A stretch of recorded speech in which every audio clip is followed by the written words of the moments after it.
Welcome to Agenda Edina, a news program summarizing the actions taken in these chambers that affect you most. I'm your host, Dorothea Marty. Jim Hovland will take the oath of office as mayor at the Edina City Council's first meeting of the year to be held January 5th.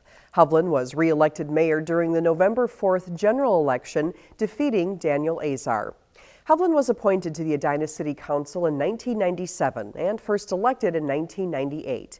He was first elected mayor of Edina in 2004. Hovland is also co-chairman of Regional Council of Mayors and the Transportation Advisory Board to the Metropolitan Council. In addition, he is president of the Edina Community Foundation Board of Directors and serves as a member of the Center for Transportation Studies Executive Committee at the University of Minnesota, Minnesota Police Academy team, and the Principal Arterial Task Force of the Metropolitan Council and Minnesota Department of Transportation. He is past chairman of the I-494 Corridor Commission and MinPass Study Steering Committee. The past 12 years have just flown by for me. It's been so exciting. And I'm so enthusiastic about continuing my service to all of you in Edina, working with all of you to make our community a better place to live, a better place to raise families, a better place to do business. Approximately 83% of Edina's registered voters cast ballots in the election. More than 7,300 voters cast absentee ballots. For the first time, Edina kids were able to join their parents at the polls and vote for their favorite candidates thanks to an exciting program called Kids Voting Edina. Kids Voting Edina is an extension of Kids Voting Minnesota and Kids Voting USA.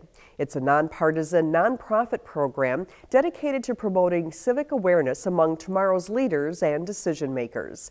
Made possible by a joint effort between Edina Public Schools, the City of Edina, Connecting with Kids, and multiple sponsors in the business and nonprofit community, the program promotes the importance of voting by guiding students through the real-life process.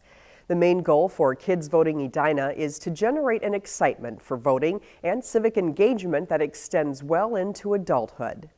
In the weeks leading up to the election, Edina K-9 teachers got students ready for the polls. Classrooms were buzzing with excitement from learn by doing and hands-on activities, as well as critical thinking lessons that help teach students the democratic process.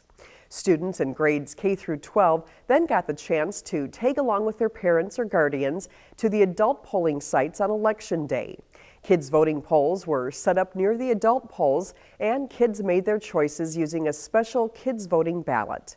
Nearly 3,300 kids voting ballots were cast. Mirroring adult votes in the community, Edina students chose Barack Obama as president, Norm Coleman for U.S. Senator, and Jim Hovland for Edina Mayor. Earlier this month, the City Council approved an ordinance amendment providing for source-separated compostable materials and allowing for less frequent collection of them. Earlier this year, the Energy and Environment Commission supported state legislation that allows for the co-collection of source-separated organics and yard waste. Under the city ordinance, revised to be in alignment with a new state law, mixed municipal waste that is separated for use as compost can be collected. Such waste could include food, plant materials, and other organics. Such compostable materials will be taken to a facility outside of Edina to undergo controlled microbial degradation to yield a humus-like product. Contents of the compost containers will be collected once every week during the warmer months by private haulers licensed by the city. Compost generated by residents who request service between December 1st and April 1st can be collected once every 2 weeks instead. A new pathway connecting pedestrians and cyclists to amenities in the greater Southdale area is now open. The first phase of development of the Edina Promenade is complete. The Edina Promenade extends north from Centennial Lakes Park to the Galleria Edina and east to the Southdale YMCA, Yorktown Park, and the city of Richfield. Construction of the pathways on city property began in the spring. The project included regrading, installation of the pedestrian and bicycle pathways, landscaping, and 9 plazas for the eventual installation of public art. The City Council publicly affirmed the work of City Manager Gordon Hughes and acknowledged his work with a 3.5% increase in pay. City Council members reviewed his work in 9 areas, including organization and development, fiscal and business management, relationship with the council, long-range planning, relationship with the public, and interagency relations. Hughes was rated very good to outstanding in all areas.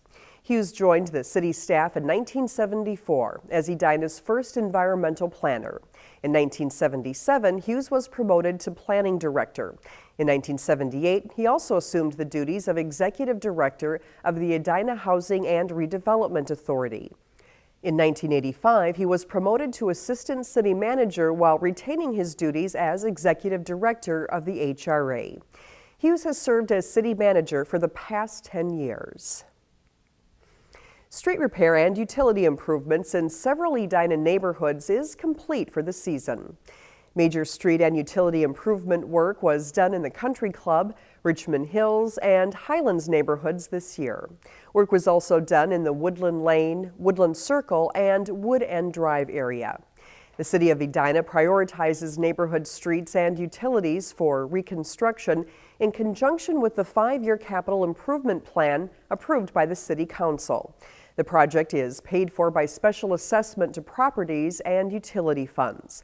Special assessments are based on the concept that when land is benefited from a particular improvement, a portion of the costs of the improvement should be levied against those properties to finance such improvements. Special assessments typically include the roadway surface, except curb and gutter, decorative street lights, sidewalks, traffic calming measures, and landscaping. Projects not complete this fall will resume in the spring. At that time, new neighborhood street projects will also begin. Visit www.cityofedina.com/construction projects to see a map of anticipated street repairs in Edina. The City of Edina works to continually improve its infrastructure, making it the preeminent place for living, learning, raising families, and doing business. Thanks for watching this month's episode of Agenda Edina. I'm your host, Dorothea Marty.